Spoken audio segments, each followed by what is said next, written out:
Hi guys, welcome to the second series of Bridging the Realm. I really hope you enjoyed the first series and I hope you're ready for what's about to come in the next month. Did you know that 6 in 10 grieving people report seeing or hearing their dead loved ones? Yeah, a pretty astonishing number considering that no one actually talks about this. So in this next month, I'll be exploring with my incredible guests life after death, consciousness, and what it's like to be a psychic or a medium and to be able to communicate with this non-physical reality. I really hope that you can stick with me until the end because we'll be sharing some amazing stories.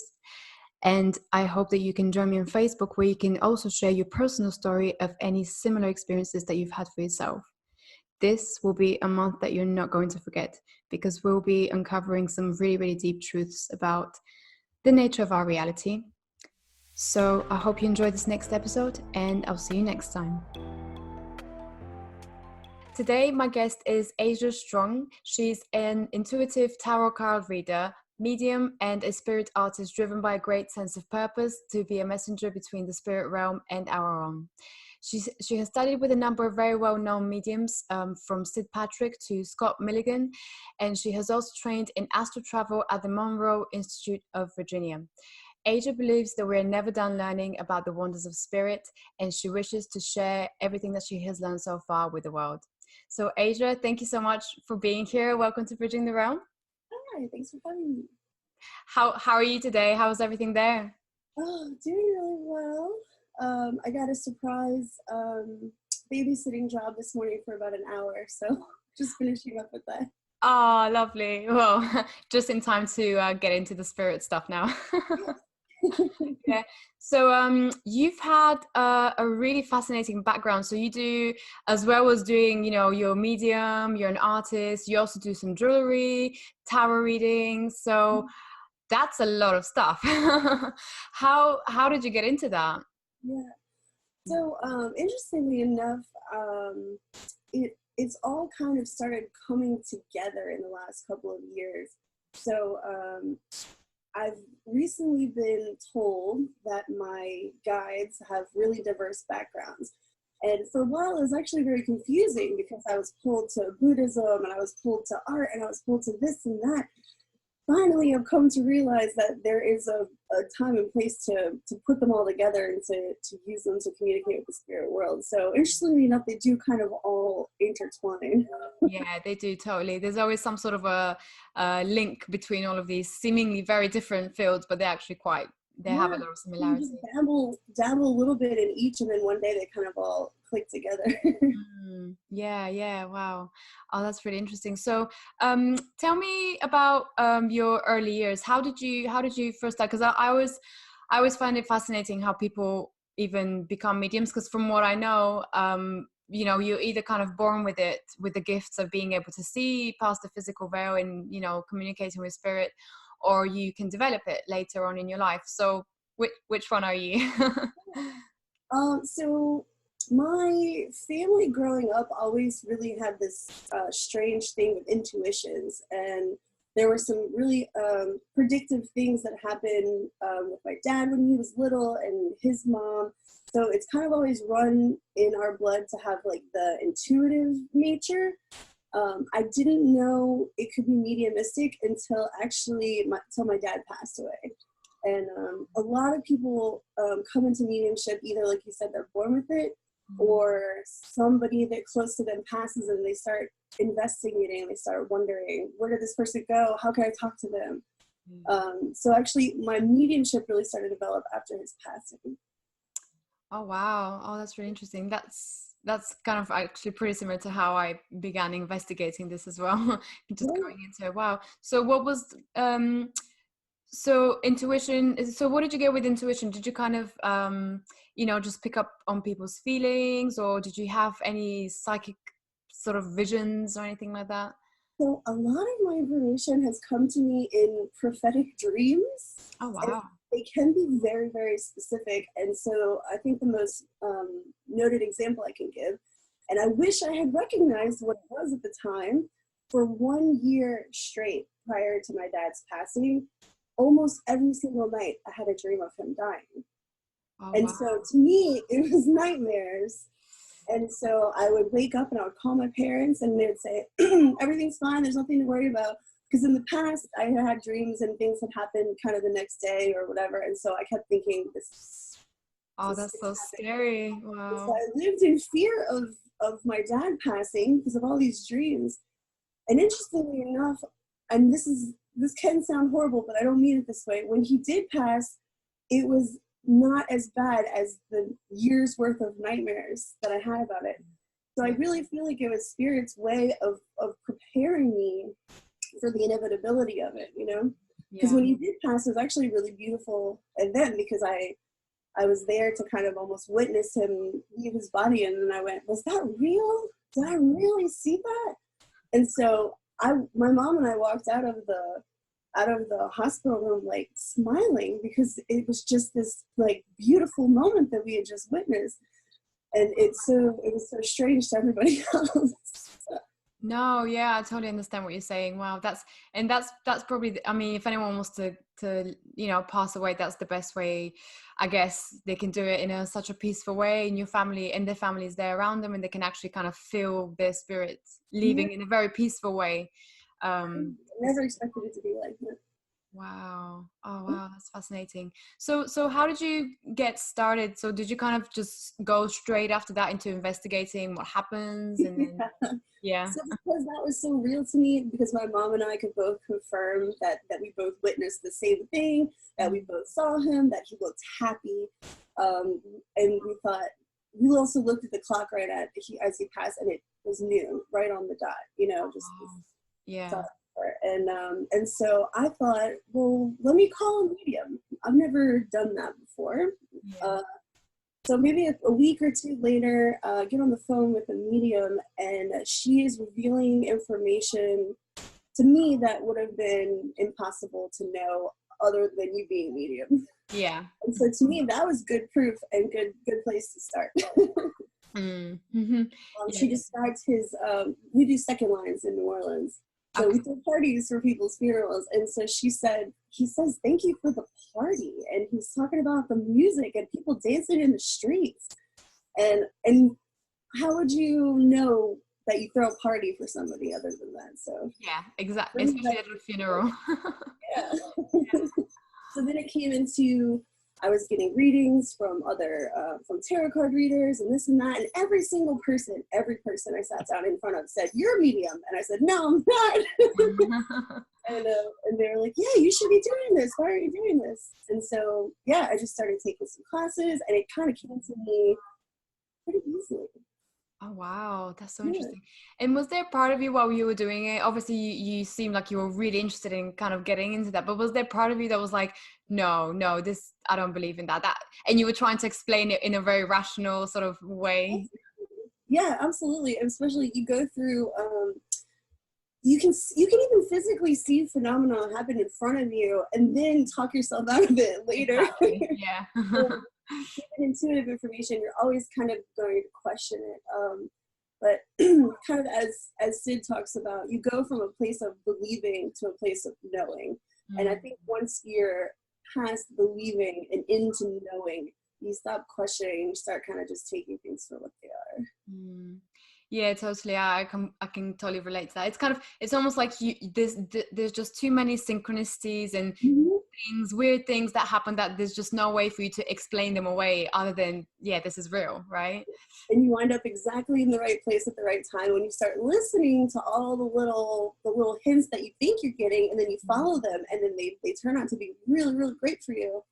Exactly. How do you question that? Yeah, totally. It's like the signs. And you told me a little bit previously about how you started to follow the signs. So is that what you mean by you following the signs? You just kind of went along with it?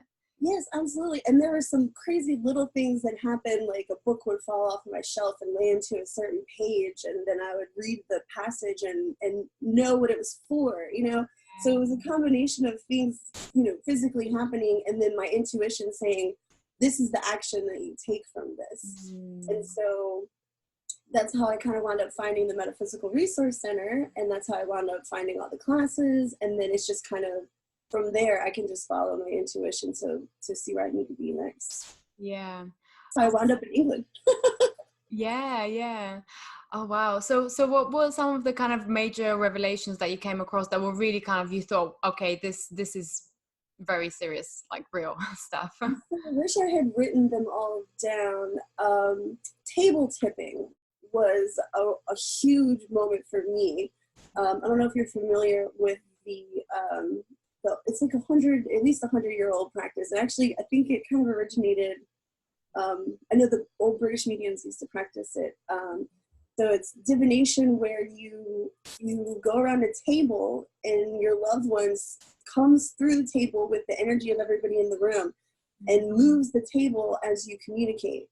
So you can say, "Dad, is that you?" And the table will move in a way that says yes. And if it's no, then the table kind of stops. It's kind of always usually gently rotating. And in a class I took with Sid, at the very end of our class, we demonstrated some physical mediumship, and we did table tipping. And my dad came through the table, and you just know it's him because you can feel the sensations up in the room. The table's like rocking all over the place. It's like flying around. You can barely keep your hands on it. Wow. And it's just real physical proof, and that's where I started really getting hooked, because the physical evidence of the other realm is there, and it's at everybody's fingertips, literally. Yeah, exactly. Well, how do you deny the physical proof of a table flying across the room? You can't. Totally. So if I can bring that to other people, that's where my motivation comes in, because I feel like the world would change if people's fear of death went away. Oh yeah.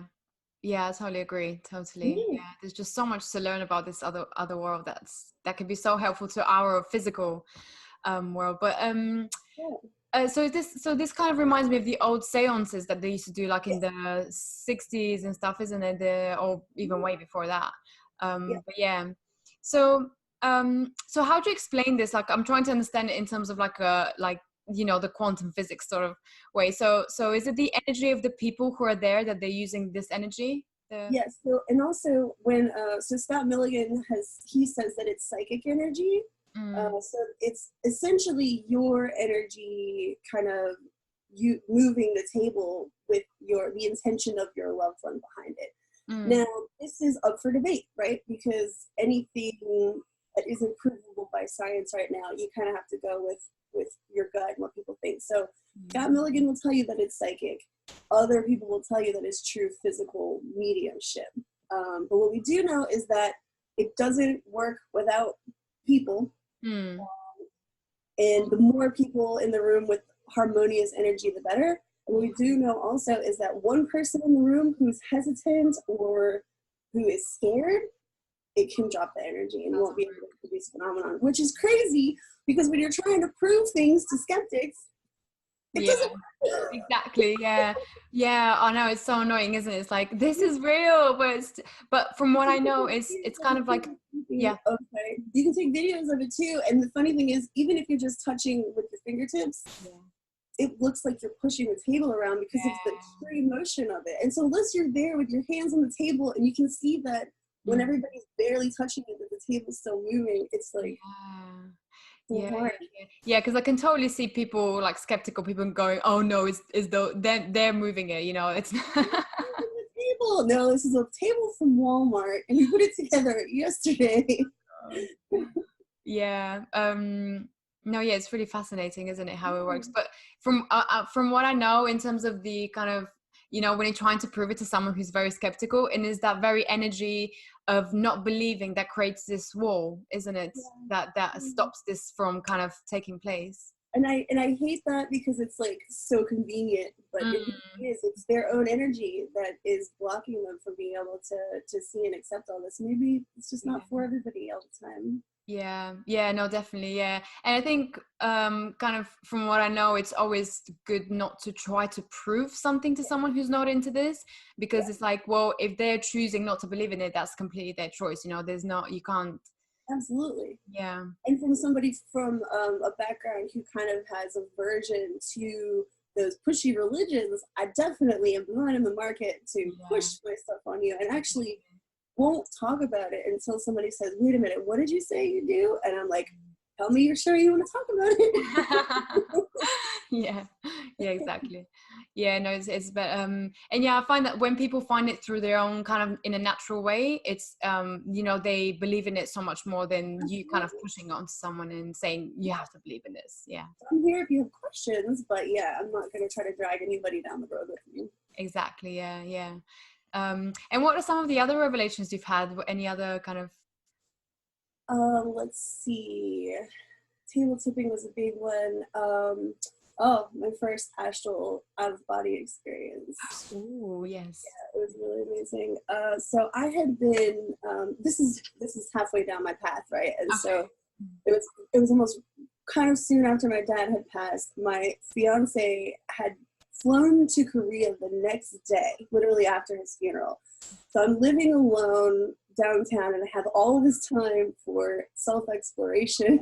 Yeah. It was really beautiful. It was crazy because I expected to be miserable and sad and depressed, but I was just like racing around, just learning and picking up information. So I grabbed this book by Robert Monroe. I think it was Journeys Out of Body. Yeah. And, I'm reading it constantly, just like can't get enough of it. And I'm in my soul, my core, I'm desperately saying, I want to have an out of body experience. I want to do this. And so that day, I actually had a beautiful day. I had saged my business. I had experienced the cleansing of some spirits and all kinds of this beautiful, magical day. And I stopped and I picked up this little stone at one of the little witch shops downtown. Yeah. And it's like, I hope get in touch with your spirit guides. And so I didn't think too much of it. And I took a nap later on, and I'm having this dream that my guides are trying to help me go out of body. And I start to go, no, wait, I was kidding. It sounds really scary. I don't want to do that. I changed my mind now. Yeah, I was like, never mind, never mind. So I woke up, and I remembered the dream, and I thought, oh no, they're trying to make me go out of body. I said, this is it. And my cat came and laid on my chest and purred, and I was like so tired. I could not help but fall back asleep. So I went straight back under. And as soon as I'm asleep in my dream, I'm in my kitchen, and I am surrounded by my guides. Oh, wow. And they start chanting, Asia, Asia. And I was like, no. Then all of a sudden, there's just spinning around me this huge, bright, white light, and this feeling of like ultimate love. And I'm in my living room where I had fallen asleep on the couch. And I stood up, and I was like, oh man, it didn't work. And I hear like a knock on my back door. And I was like, my back door? Who's at my back door? And so, like, I run at the back door. They're like, come on, we're waiting for you. And I was like, oh my God, I'm out of body.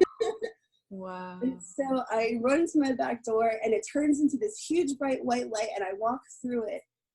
And my guide, she's like a female kind of mother figure guide, is standing there waiting for me, and she kind of escorts me to this party where we're hanging out with all kinds of people. And I could go into detail, but I'll skip that part. And I said, wait a minute, I want to see my dad. I know my dad's here. And she said, okay. So she walks me out of the party, and we're kind of on my street again, like my actual street. It almost physically resembles it. Yeah. And they're like people, but they're kind of like souls flying around almost like a highway. Oh, wow. And I stopped right in front of the corner, and I was all over the place. I was like, I could fly, I could go to Korea, I could do this. I don't have a brain right now, but your gut just wants to take you everywhere. Yeah. And behind me, I felt my dad step behind me, and I just knew it was him. And he reached around me and hugged me, but as he did, his fingers like went through me, and he tickled me. And it was the most annoying thing. But it was like this really physical, like, gut sensation, and this absolute knowing that, like, it was him. And I woke up, and I cried, and I just cried. I came back to my body. I popped back out into my body, and I just cried and cried, and I just knew, like, this was real. Wow. That he was really there, you know? Yeah. Wow. That's so that was so how would you describe is it more, does it feel more real? So for example, when you're doing mediumship, you're still communicating with spirits, but in the astral world, would you say, does it feel more real? Does it feel more physical in a way? That's interesting. It's definitely absolutely like you're in the same environment as them. Yeah. But I will say that as a medium, I and a lot of people experience, I'm pretty sure it's clear sentience, which is this feeling. Yeah. So when I do get somebody, I feel their presence and I feel them there and I feel like them. You know, I start to kind of pick up their characteristics and traits. So for me, it can almost be a really physical thing, like they're very present for me. But absolutely, there's no different. I mean, like, there's no comparison to being really present with somebody in the astral. You know, Wow. you can make out every detail of their face. You know, you can hug them and hold them and really, really feel the embrace. So yeah, it's definitely more physical. Wow. Yeah, because I've also heard that in dreams sometimes we do meet our loved ones who've passed away. So that's like one of the ways that they, you know, they communicate with us. Yeah, 100%. Oh Yeah. yeah, all the time. I meet up with my dad in dreams, and you can tell the difference between a dream when you're really meeting with somebody and a dream that they're present in it in your subconscious because of the detail and the clarity and the communication, and usually remember visitation dreams, you know. You tend to. Yeah, totally. Yeah. Yeah. I think I mentioned to you before about the dream that I had with my grandfather once. Yes, That was yes. so real. And that's exactly what I noticed as well. It was very clear, and I still remember every single detail. Was with normal dreams, you don't really remember everything, you know, it's kind of like everything's kind of just messy and Yeah, um everything comes really into focus when you're having a visitation dream. yeah, definitely. And I remember, you know, I could smell him. I could, like, you know, I remember like feeling his skin. Like it was all very, very real. Yeah, So there is a difference between the two. Yeah. and I love the voice, being able to just so clearly audibly hear somebody's voice again, just like it's a vibration that just resonates with you, you know. Yeah, definitely. So do you think that's a lot of, so people who are not so kind of tuned into the whole psychic stuff and mediumship, do you think that their loved ones who've passed away, that's how they normally tend to meet them in their dreams? And Yeah, I definitely think that I think that it's a way that there's a kind of, it is like a bridge to the realm, kind of the dreams.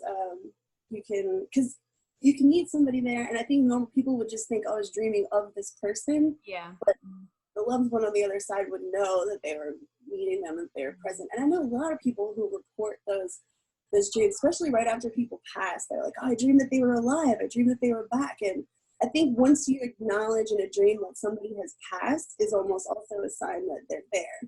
Because for me, usually when I'm dreaming about my dad, I don't know that he's passed. But when he's present, I'm like, oh, you're past, and here we are now in this space, you know? Okay, yeah. So there's this So I like think that acknowledgement. there should be a differentiation most of the time. Yeah. So how did everything happen with the readings that you started? Because you do now mediumship readings for people, right? I do. I mostly practice with groups around town, and I'll do tarot, and if I feel inclined to do mediumship, I will.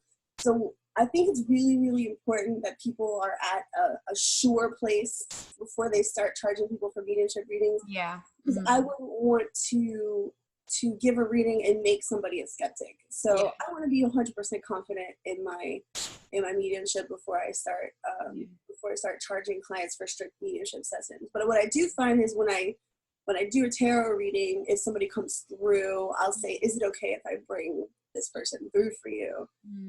And then what we do is we have groups around town where we all get together and we read for each other, and I read for friends. And, oh, my selenite just fell off of me. Oh no. Oh, maybe you No, have something to say. work now. Why aren't you working now? Oh God. Oh, that's so. Is it okay? I hope it's not broken, right? I don't think selenite's pretty undamageable. Yeah. Yeah. Okay. Oh wow, that's so interesting. So how do you when you're doing a reading for someone and Mhm. someone does come through, like one of their loved ones, what do you feel? How do you feel the difference between, because I guess you have to be so self-aware, right, to tell the difference between your energy and then someone else's energy coming through? Yes, absolutely. So there's kind of a process where it's kind of hard to describe what the language that you teach yourself. So for me, I can distinguish kind of like a male female energy. And it's, it's like, you just know, I think it's clear cognizance is the other thing, where sometimes I'm like, oh, this is a grandfather. You just Don't know. know why I know that, but here's the grandfather. So I know that he's here, and then I will acknowledge him, and I will say, please step closer. And so you invite their energy a little bit closer to yours. And as you do, that's when I find I start to say, show me who you are personality wise. And so I will start to sometimes even take on the pose of a person, or the way the person is. So if a person's kind of relaxed and chill, I'll send them like this, you know? Or if somebody's very prim and proper, I'll sit up straight and fix my hair, and I'll just feel the need to do all this stuff. Yeah. And you can ask for specifics. You can say, show me a memory, or tell me how you passed, or whatever. And I'm learning new skills every day, and so you can just ask for what you want, kind of. So when it comes to communicating with spirit, I can say, show me how you pass, and it's okay if you make me feel pain in the area where you pass. And then they will. So I'll feel a stabbing pain in my like lower right side, and I'll say, I feel like it was something to do with the stomach pain in the lower right side. And they'll be like, yes, it was pancreatic cancer. Yeah. Oh, wow. So each step is kind of just like a communication, like a conversation, just like you or I would have, you know. Yeah. But you're doing this telepathically, right? So you're communicating with them with your thoughts. Right. Yeah. Right.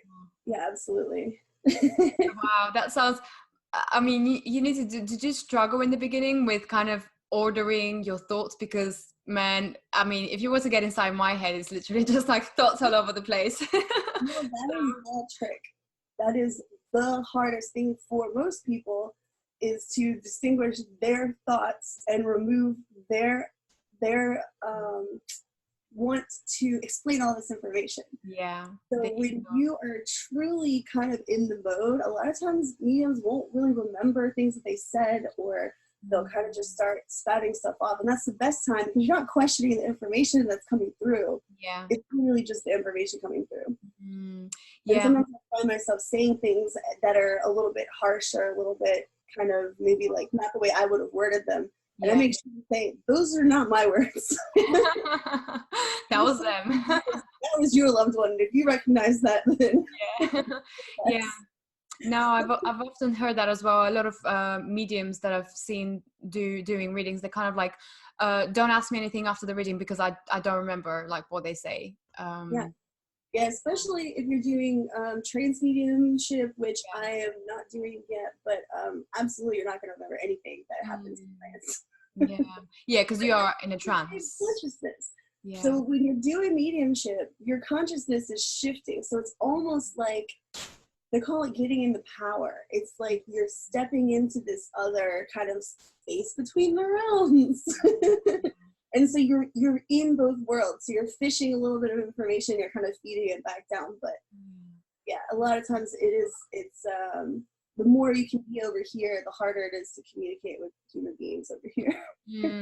Yeah, totally. So tell me about like an experience that you've had in one of your group workshops. Has there ever been sort of like, people kind of like, wow, this is, I never believed in it, but now I do. And it's so, So when we do the group workshops, I think they're mostly, it's mostly people who are already kind of like training or interested. I don't know that I've had an experience where somebody has kind of had like a transformative experience, because we're already, most of the time when you're in a workshop, you're already like halfway there. Yeah, you're already learning about it very much and believing in it. There have been people that I have brought through for friends and other people in classes that other people have not ever been able to bring through before.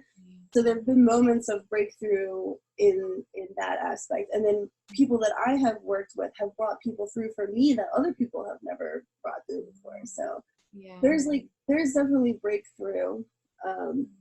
But I think the biggest thing is when people uncrack kind of like a new skill, like when you don't realize that you could physically feel before, or that you could taste, or that you could smell, or if you hear something, you know, physically hear something. Yeah. Those are huge breakthroughs when you kind of are not just mentally grasping information anymore, but you're like embodying the information. Embodying it, yeah, totally. So you can feel it yourself.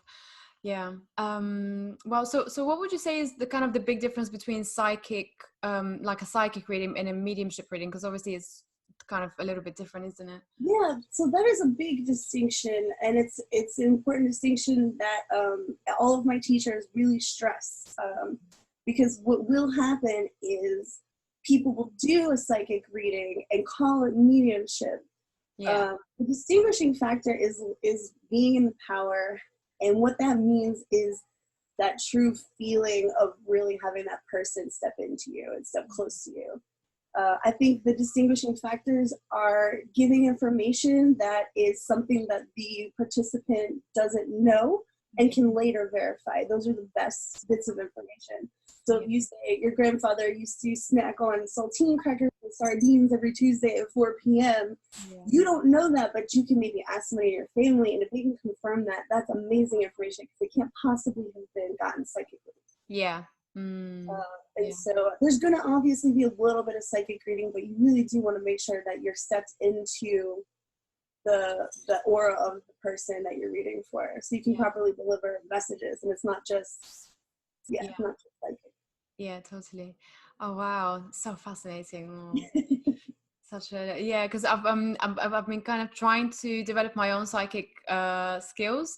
Mediumship, I'm not even gonna try to go there for now, because it's just another level. But you can definitely it's weird how the information appears to you, because it's kind of like you just get, like you were saying, it's just like a knowing. You just get like a flash of this image or something, like, oh yeah, so this is what it is, and it's like, it's so cool. It's crazy the first time you start doing it, because you don't even realize that you can do it, because you think you're just telling yourself pictures of images in your mind, but then when you say 5 things in a row and they go, no, that's right, you go, oh my god. Yeah, exactly. Yeah, you kind of surprise yourself. So how have you seen since you started doing the psychic and the mediumship and kind of just dealing with the spirit world, have you seen an improvement in your own life? Like, do you use it sometimes to, for example, to find your keys, or to, you know, predict, you know?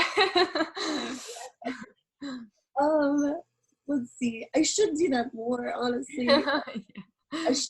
And the funny thing is, once you know you can get any information, I'm actually almost kind of scared to ask for certain things that I really want to know. Yeah.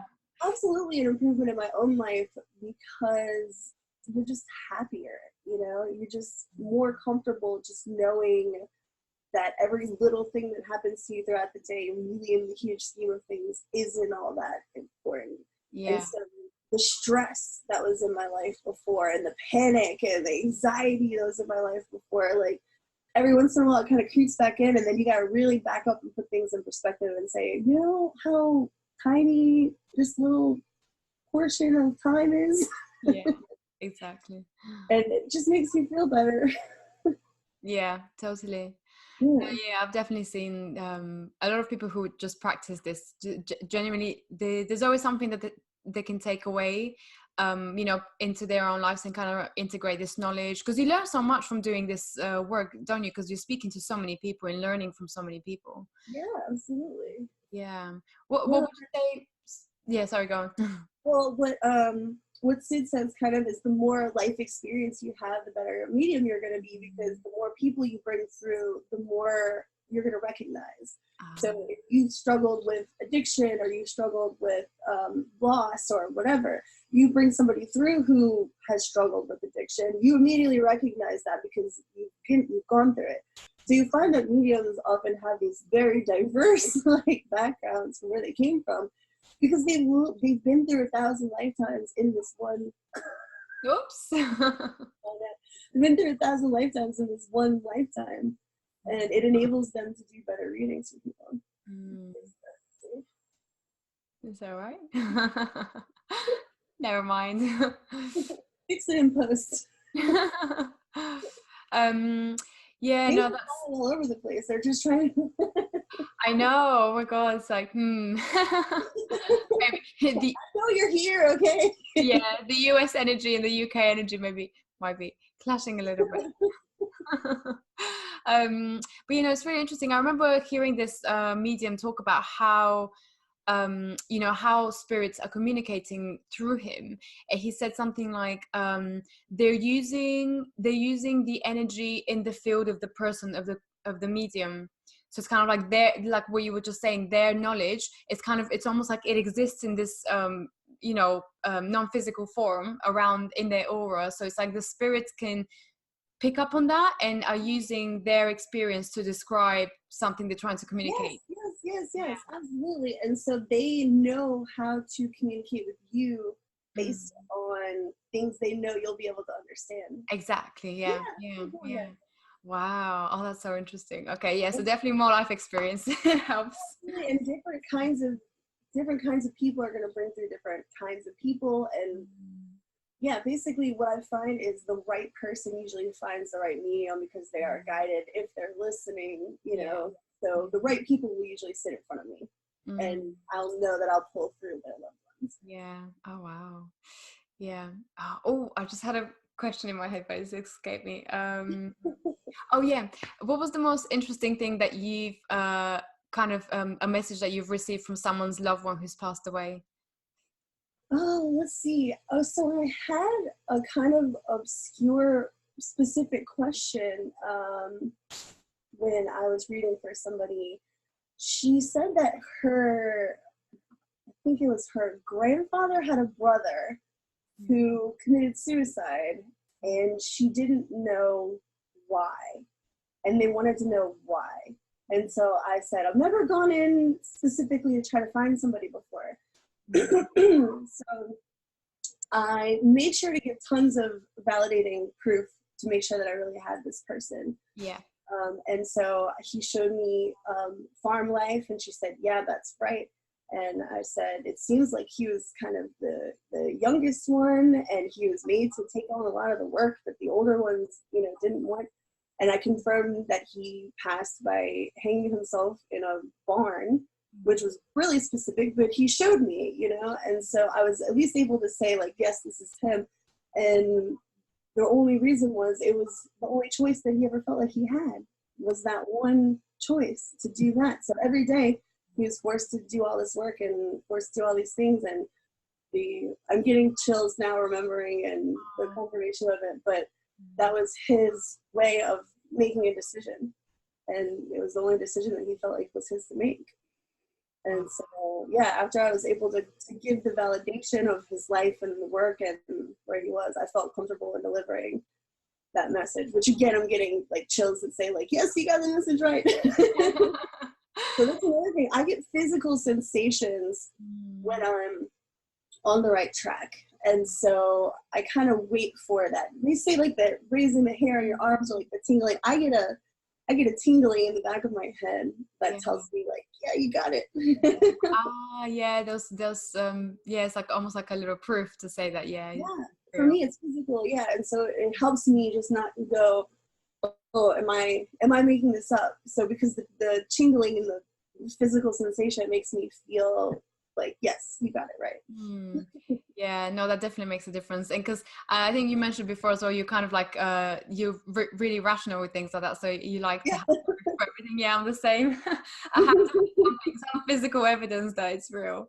Yeah.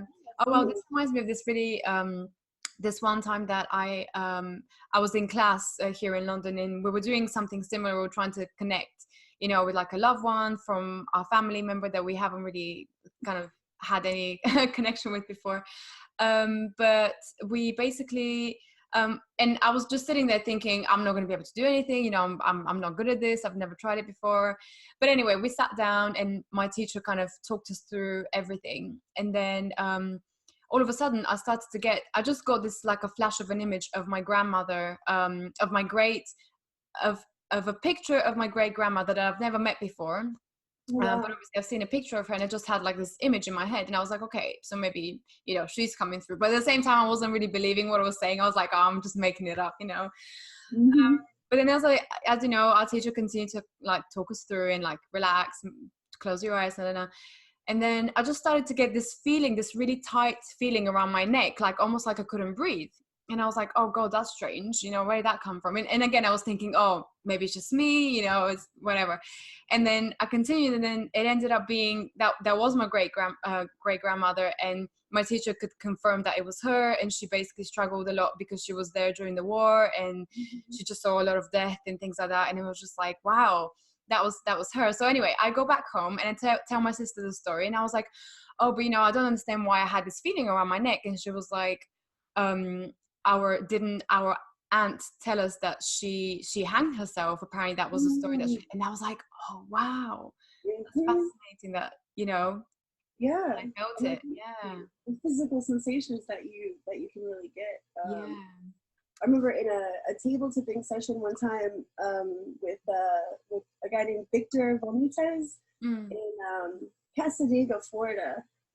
We were all sitting around the session, and all of a sudden I smelled this perfume in the room, and everybody can smell it.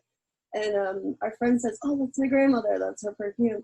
And a few minutes later, somebody else's mom came through, and I just felt this choking feeling and this soreness in my throat, and it just hurt. And it got to the point where when other people are at the table, it's nice not to say anything, to kind of let them have their time. Yeah. So it got to the point where I had to speak out and say, why does my throat hurt? Yeah. And Sid said, oh, that's my mom. She passed of throat cancer. And I said, please take the feeling back, and feeling goes away. Oh. And so you can ask to be like, yes, I got the information. Yeah. You can take it away now. Oh, wow. It's really cool how sometimes you can ask for it, but sometimes it just appears naturally. And if you learn to interpret those signs, you'll often find too, when you're doing readings, you'll put your hand somewhere and then realize later, like, why your hand moved to that place, or like put your hand to your heart. It's like, oh, heart failure. If your hand goes straight to your stomach, you're like, oh, how come your stomach? So, yeah, it's almost like once you're in a reading, once you're in that space, everything you do has meaning, isn't it? Yeah. Yeah, absolutely. It should. Yeah. Yeah. If you're still in the power. Oh wow, wonderful. So tell me about you're a big believer that everything kind of happens for a reason, and you are led to where you need to be, but tell me a little bit about that, and why do you think that? Oh, let's see. Just because everything kind of in my life has lined up to kind of lead me to this place. And I think, and this is the tough part, because again, when I'm looking for ways to analyze, you do want proof, but it does seem that we've come here to learn specific lessons, that we've come here to either work off karma or however you feel. So everything that is happening to you is something that you can learn from or have signed up for. And I hate that when something bad happens to somebody, I will never go up to them and say, oh, this happened to you because you asked for this before you were born. Yeah.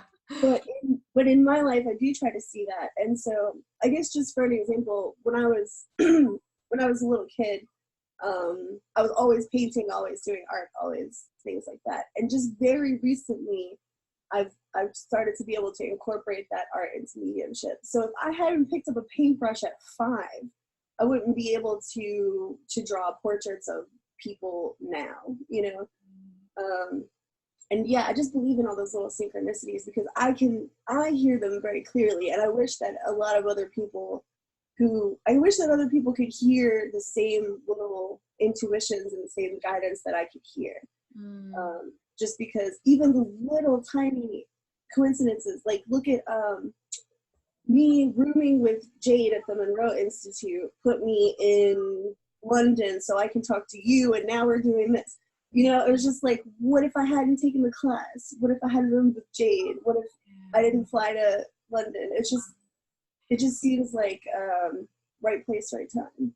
Yeah, totally. And even before, I just hear little things in my head that say, go left or go right. And as soon as I go left or go right, there's something like amazing waiting for me. Yeah. And so I feel like if more people heard the go left, go right, that there'd be a little like less confusion. If we're utilizing the group consciousness to the best of our ability, Yeah.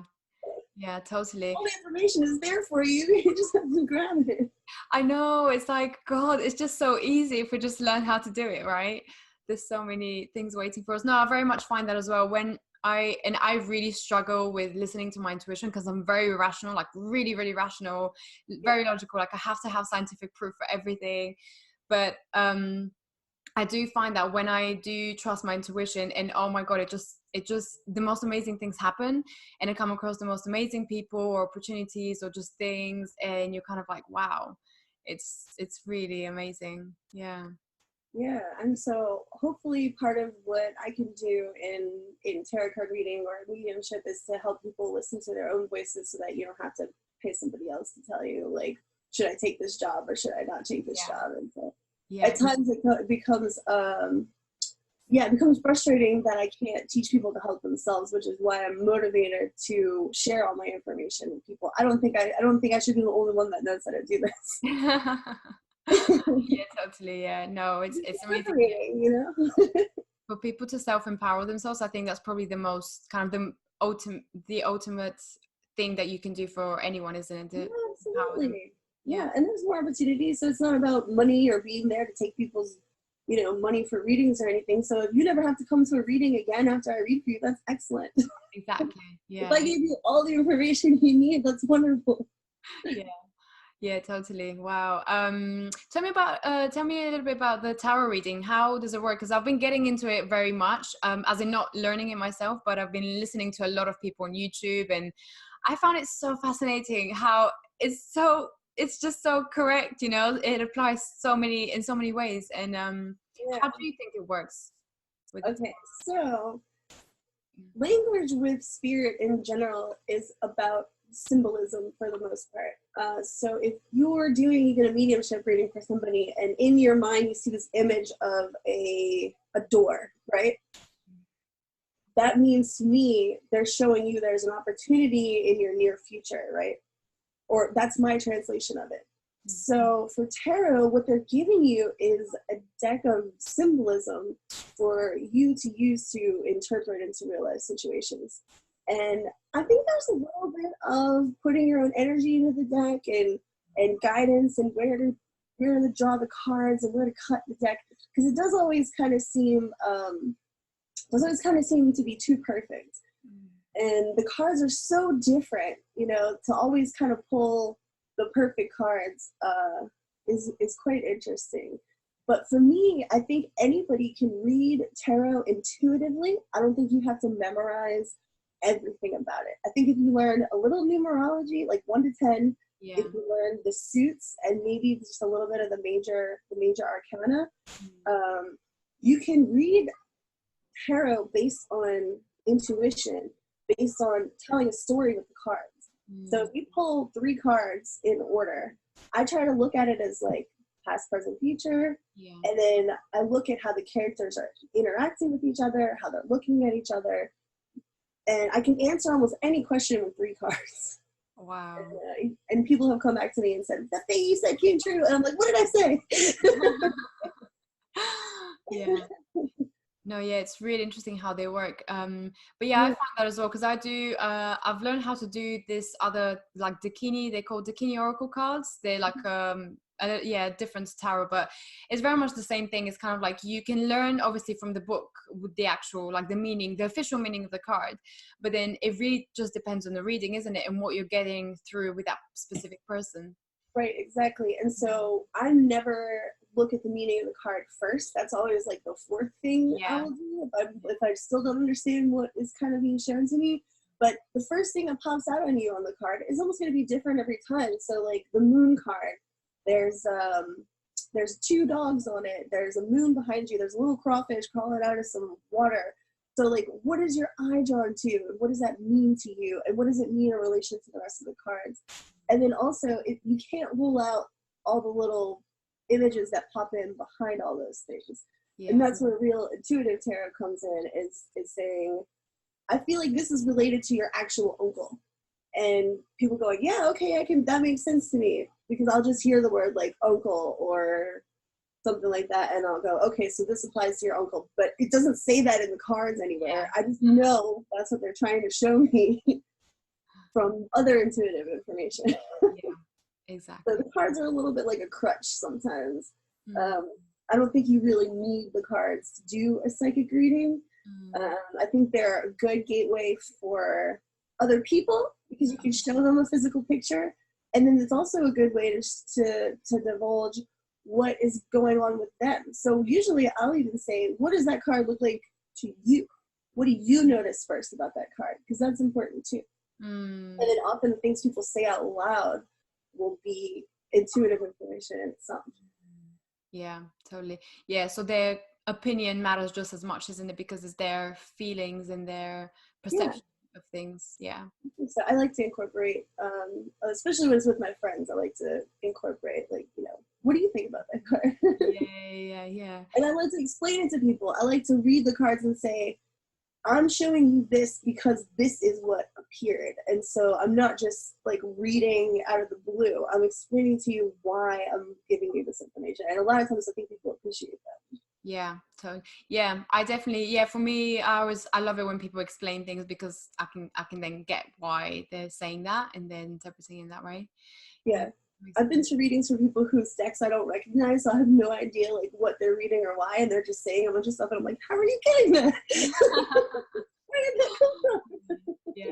Yeah. I guess everyone has their own way of reading, isn't it? I've seen, people, I guess they test different ways of reading, and then once they feel comfortable with one, they just kind of stick to it, and that's them. So yeah, same. I'll do like a 9-card spread, and that gives me like a basic overlook of what's going on with somebody's life.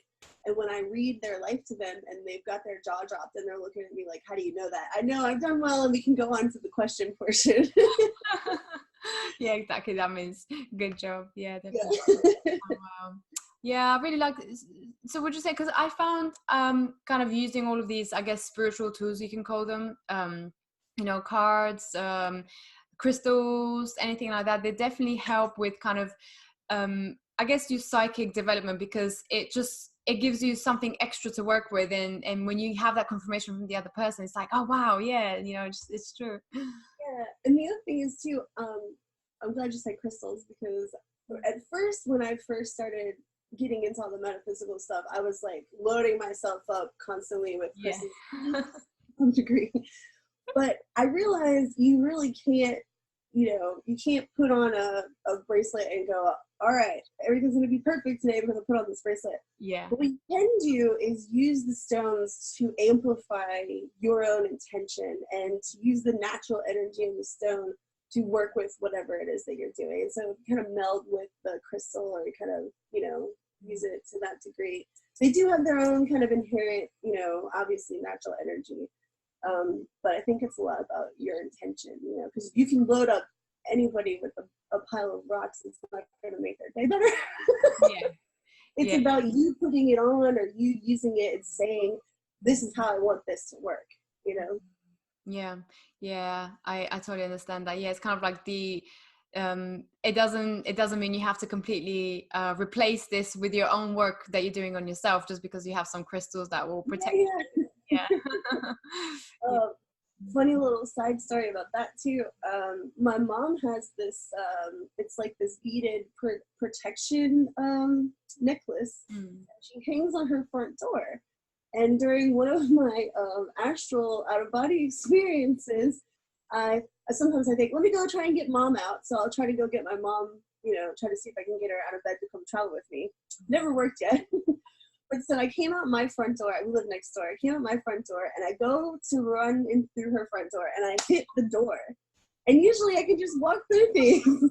And so I run into the door, and I'm like, what is going on? And I run into the door again, and I'm like, okay, this is not cool.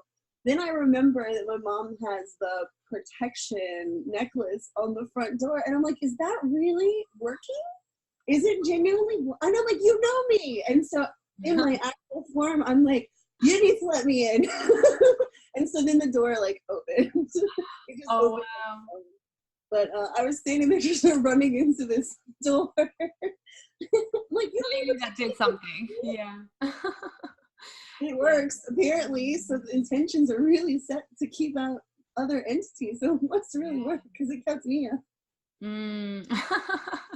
Yeah, definitely. Well, that's good. At least it's real. It works. Yeah. Yeah, so at least I tested that. Yeah, yeah, yeah. He double proofed it. It was Yeah. serious, though. God. Wow. Yeah. There's just so many of these stories, isn't it? When you kind of add them up and you just think, wow, how did I even ever, kind of not trust this before, or just have any sort of kind of doubt, because there's just too much. There's just too much proof that for anyone to just be like, no, this is not real, or it's not. Right?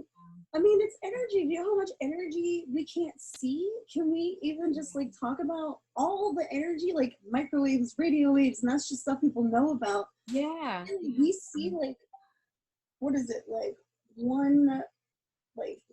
less than 1% of all energy that's there. Yeah. How crazy are we to think that just because something is physical is what makes it important?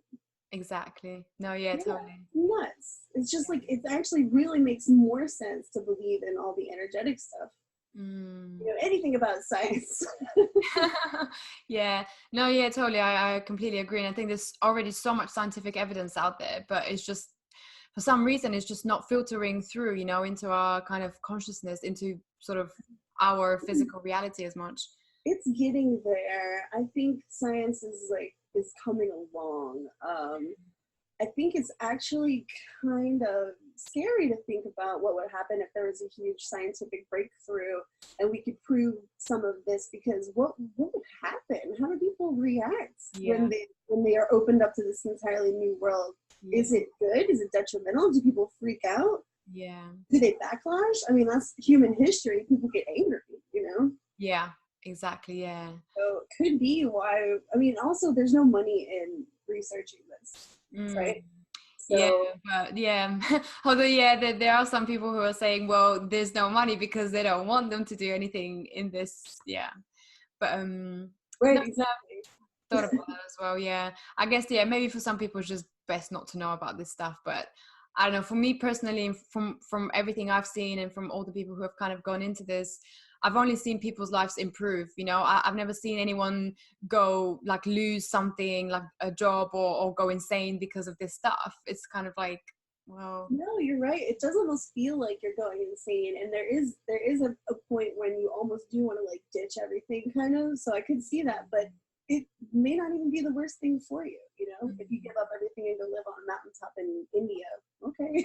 yeah, if that works for you, it works. Yeah. But no, I agree. Yeah, I can't recall when somebody has had an experience or has come to this path for it to be detrimental to them. I've seen most people's lives dramatically improve. Yeah.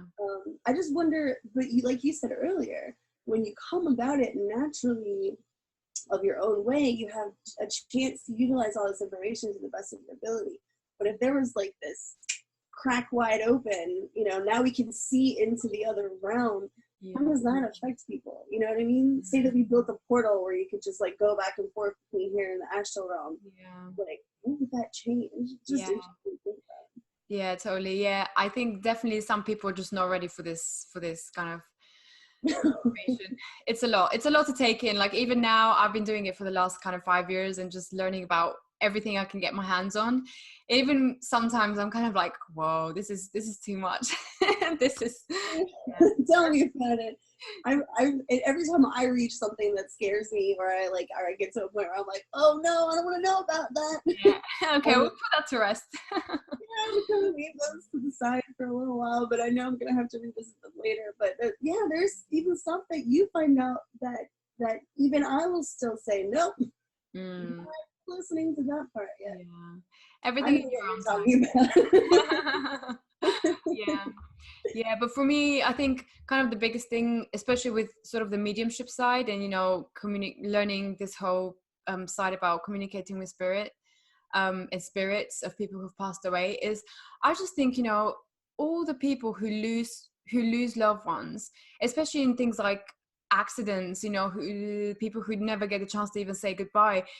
Like, what about them? Like, how hard is like, it's so difficult to have a loved one pass away and for you not to ever know if you're ever going to see them again, if you're ever going to be able to say goodbye to them if you haven't. So I just think those people, like, it's for those people that we have to at least be open-minded, you know, not that everyone has to believe in it, but at least leave the door open, you know, leave it kind of like a question, like, okay, what is there, kind of thing. Yeah, absolutely. Yeah, that's why mediumship galleries are really good for people, and that's why just kind of having mediumship be this topic that we can touch on in general, openly, is a really good thing, because it makes people feel like, I've heard about mediums, I can call a medium, and hopefully they call a good, reputable medium, and and they can get some validation, and that's what the religion spiritualism is all about. I don't really kind of identify with any religion, but spiritualism gets pretty close. They're basically about just providing evidence for people. You know, that's what their let me say ceremonies. I haven't been to church in a while. Can you tell? Their services. Services. That's it. Yeah. Their services are about. They have people who stand up and give evidence every Sunday and just like talk about people's loved ones and bring them forth and bring them back kind of into the present for a little while for us. And that's really nice. Yeah, totally. Yeah, no, it's really, but yeah, I guess it's kind of whatever works for everyone, and then they can just find their own path. Right, you don't have to go to church every Sunday. yeah, exactly. Well, yeah, for me it's more like I'll put on YouTube and I just listen to a few psychics talk about random things. So so you do, how can people get in touch with you if they wanted to? So I have a website. It is Nola Cottage Magic, MAGICK, or you can email me at nolacottagemagic@gmail.com. Pretty good about answering emails, and my website has information about the Etsy page where I sell the art and the jewelry, and also information about events if you ever find yourself in New Orleans. I try to keep up with the other local psychics, so I will share everybody's events. So if you need to know what's going on in New Orleans, I probably know what's going on. Anything though, ask me anything. I'm happy to chat anytime. You're the go-to person for that. Lots of people here who are all willing to answer all those questions. Yeah, definitely. Tell me about the practical exercise of sitting with spirit. Yeah, sitting with spirit. Oh, sitting in the power. Okay. So if you're going to do one thing to improve your connection, your relationship with spirit, or your mediumship in general, is highly advised by every single person I've ever learned from. It's called sitting in the power. You can do it for 5 minutes, you can do it for 30 minutes, you can do it for 45 minutes. It is a little bit different than meditating, but what it is you sit with an intention to blend with the spirit world. If you do this every day, you improve your relationship with the spirit world. And it doesn't take long. Like I said, it doesn't take an hour. It's not a huge time chunk. It's the dedication of creating that relationship with the spirit realm. They appreciate that. And when you sit with them, you'll learn how to communicate with them, what those sensations mean, what those symbols mean, and everything will start coming to you a little bit more clearly. And every medium that I know sits in the power and gives that time to the spirit world. Just dedicates a little bit of their time to blending the spirit. And then you can get in and out of the power really easily when you get a feel for what it feels like to sit in the power. Then you'll know the difference between a psychic reading and a mediumship reading. Okay. Because you'll be able to feel the sensations of it. So it sounds like a simple thing, but people find all kinds of reasons not to do it. But it's the easiest, most powerful thing you can do to increase your relationship with spirit. Oh wow, amazing. So is it true, do you just set the intention? Do you kind of say a prayer or anything, or? Prayers are helpful. If you're not a prayer person, setting the intention is a similar thing, but acknowledging Yes, acknowledging the presence of that universal energy, some call God. I never call God. Yeah. Whatever um, you believe in. yeah, I acknowledge. I don't think God cares what you call God, honestly. Yeah. But, Yeah, I'm sure he's not, or it's not sitting there like going, no, no, this is what you need to refer to me as. my name is God. So I acknowledge the presence of the universal energy. I acknowledge my connection, and I mentally state or verbally state, because your words have power to state your intention that the next 15 minutes is dedicated to time with spirit. And don't try to think about anything. Kind of take, what happens is you'll get some images that kind of pop into your head.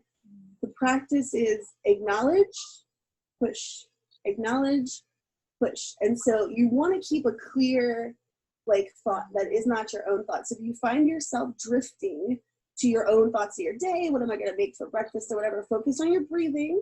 Yeah. And go back to, it's really important that you acknowledge the thought and then let it go. And that works for me. Even if you picture it as like a cloud that you're kind of like pushing one side or the other, just they're allowed to come in. Don't beat yourself up because you can't clear your mind. It takes practice and it takes work, but yeah, it helps build this clear channel. Yeah, totally. Oh wow, that's such a great practice. Yeah, so for anyone listening, they can definitely try that for themselves. Yeah, give it a go. You might be surprised. Yeah, what you find, definitely. Well, Aisha, thank you so much. It's been wonderful speaking with you today. This is fun. Yeah, I know, it was so much fun. It was and yeah, I think it's just again, it's just such important information, even even though we say it so lightheartedly, but again, yeah, for just anyone listening, I think it's really interesting to kind of just be open-minded to this and take it as it goes, as it comes. But yeah, thank you so much for your time. I really appreciate it. And until the next time, we'll be speaking a bit about magic the next time, I think. Yeah. So yeah, thank you.